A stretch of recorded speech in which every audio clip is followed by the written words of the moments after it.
Welcome to the Snake Pit. What's up, y'all? Thanks for joining me back at my channel. Let's talk about the M7 Bayonet. And yes, this is legit. It's not a repop, reproduction, some Chinese knockoff. This is real. This one is real. I'm going to tell you where I got these from, how much it cost. I'm going to demonstrate them. I'm going to put them on my A1 style retro build. They'll also fit on the A2. They were used on the A2 for a little while before being replaced by the M9 or whatever. But I really like, this is a great design for a bayonet. Not too thick of a blade. It does have a double edge to it. I mean, it is a bayonet. But it was also useful as just an everyday knife in the field for doing various things. So one thing I want to do with this video is, kind of the intention is for us to share where we can get these bayonets or, you know, retro parts in relation to like the M16A1, even the A2. But for this vid, let's stay focused on this bayonet here. So if you have a resource, even if it's, you know, we haven't vetted the pricing out, post your link down below. Let us vet it out. And I'm always looking for new places to buy stuff, or at least look and learn information, because I would love to have a freaking coffee table style boom book. Here's everything for the M16 and all the accessories, you know, retro style or whatever, and manufacturers. There were so many different manufacturers of parts. Alright, enough about that. That's the intention of the video. Share your stuff down below. Be respectful to everybody, and the comment will stay up. Alright, so the Holy Grail probably for a lot of people would be the Colt version. Those were produced from 1961 to 1962 time frame, from my knowledge, and they do have the Colt markings up here, so you'll see mine does not have that. And then of course the military contracts went out to other companies and other manufacturers to keep up with demand and so forth. The way of the machine, so to speak, the war machine. Now I have two different examples here, two different companies, and I actually have a couple different markings on these scabbards. Almost lost my train of thought. But let's zoom in on this first M7 here. You can see the marking here, US M7 Bayonet. So this one here, Bayonet marked theirs, and I don't know if I'm pronouncing that right, honestly, but they marked theirs on this ear right there, as opposed to other companies marking them here or here. And of course, we already talked about Colt putting their markings on the blade itself. Wider. The thing about this one is, Bayonet, there's not a lot of information I've found, but from what I've read, it was only made for like 1 year with these markings from 1968. But it doesn't necessarily make it exceptionally rare or collectible, but it is an interesting fact. I mean, overall with these M7s, they made like 3 to 4 million of them. Who knows the exact number, but that's from what I've read. So there's a lot of these out there. They may not be in the greatest shape, and nowadays you got to deal with reproductions trying to fake their way into the actual lineup here. So where did I get mine? I got mine from Liberty Tree Collectors, and I'll put that link Down below. Whoosh! These were $49, and you don't get to choose your manufacturer. They actually have the Colt versions for, let's see, what was the price? I think it was $95 when I looked at it the other day. So check them out. You can actually get a Colt for 95 bucks. Now, you know, your prices, it's going to be up to you, give or take what you think it's worth. You can see the condition of mine. There, you are taking a little bit of a, I mean, there are going to be variances. I ordered a few of them, and there are some variances here. Let's look at this other one. And you'll notice I did, when mine came in, they were dry to the bone. So I went ahead, and there was actually a little bit of light surface corrosion there. All I did was take a rag with some gun oil, wipe it down. Corrosion came off. I wiped all this stuff off.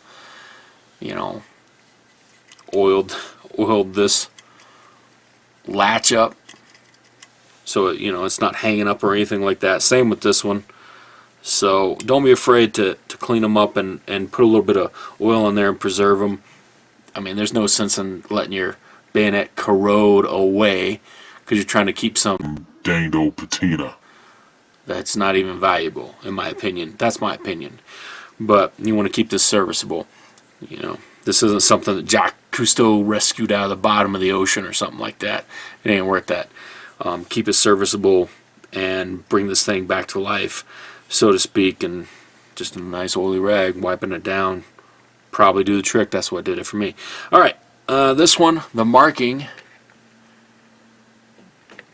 let's see here. Here we go. You can kind of see it there. You can see US M7 here, and then BOC on this side. So that was Bauer Ord Company.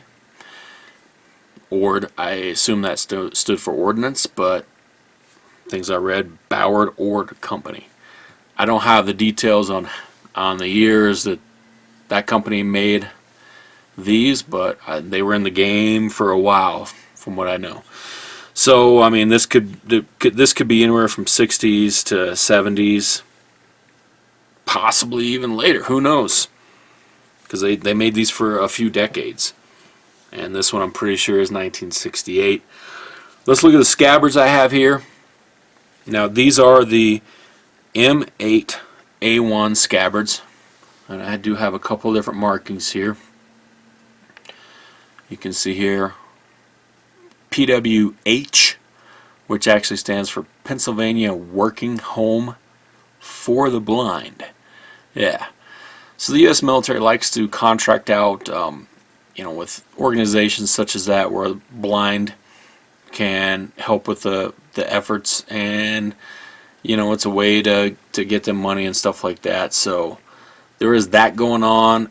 I just like, on a personal note, I just like the fact that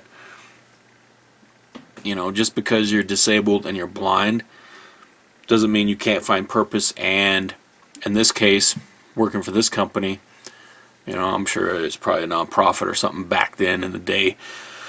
I don't know if they're still around, but they're actually contributing to the war effort. Whether or not you agreed with that war, I mean, you're a United States citizen and that type of thing. So whatever, I'll just leave it at that.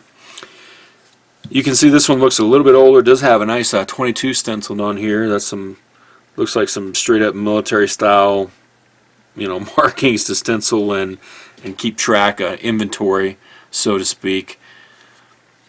So that's actually kind of cool for this. Just some provenance there. I mean, it's not established or anything. And this material here is pretty well. It's seen some action. This scabbard has seen some action. I'm going to assume that it is possible that these two were linked together from time of manufacture on. It's possible that they were interchanged at some point. But the condition of this, going by the manufacturer of this, I'll say 1968 for that. No one could probably prove me wrong. These scabbards were in use prior to this, and later on, once these M8A1s ran out, once the inventory ran out, there was a completely new scabbard designed and manufactured for the M7, and that's not wrong. That's just the newer version. So this is the older version, the reused version from, oh yeah, I'll give you a little sneak peek at this. And this is even an older one. We're not going to talk about this one too much, but this is my M5 bayonet, made by Imperial. I actually got this. I've told this story long ago on a YouTube vid. I'll do a separate vid on this maybe later if I ever get an M1 Garand, because that's what this guy needs. An M1 Garand. Oh man, that's on the bucket list. But I actually purchased this when I was a young lad at a flea market, Brownwood, Texas. Alright, back to the M7. After we got sidetracked there. So I already showed this. Oh, so this scabbard, much better condition, a little bit newer, you can see, looks a little bit different. I'm thinking this was, well, I know this was made in the 70s. This scabbard here was made in the 60s to 70s. This one was made definitely in the 70s, and I'll show you why. The marking here, TWB. This is uncommon, but not rare from what I've read, if that makes sense. But that stands for the working blind. And actually was the same company as Pennsylvania Working Home.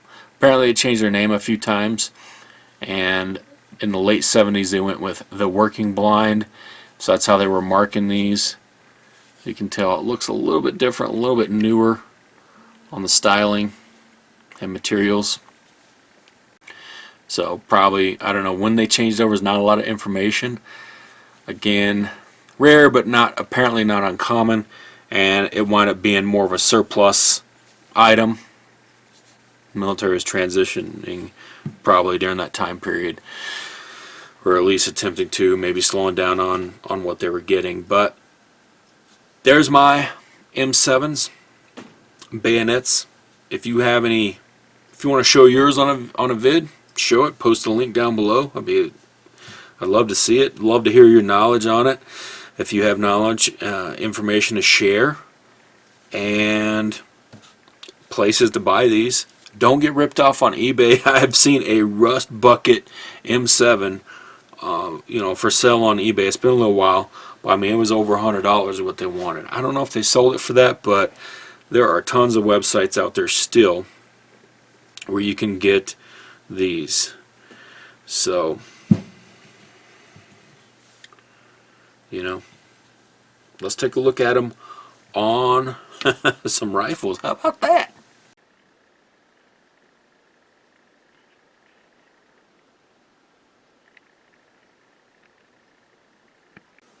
E2 first. Oh yeah, like a glove. Now some A1 love, and yes, that is the legit A1 bird cage on there, slots all the way around. Oh yeah, nice lock up there. Let me know if bayonets are illegal in your state. And yeah, luckily I live in a state where we are full constitutional in our gun rights, so to speak. Alright, awesome. I'll get you a little bit close-up look here and we'll end this vid. Thanks for watching. Boom.